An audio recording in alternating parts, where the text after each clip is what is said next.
আমির হামজা যতদিন আমির হামজা ছিল তখন সমস্যা হয়নি, যখনই মুফতি আমির হামজা হয়েছে তখন সমস্যা। সমস্যা না?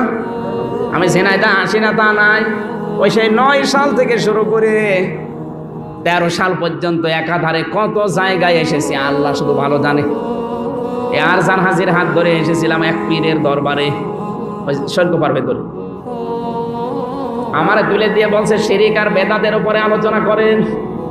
পীর সাহেবের পায়ে শুনলাম যে মেয়েরা সেজদা দিচ্ছে, এটা শিরিক না? শুরু করলাম ওর নাম নিয়ে, কিছুক্ষণ পরে পীর সাহেব বলছে আমার দরবার গেল তাড়াতাড়ি ওর নাম। কোন পীর জানো?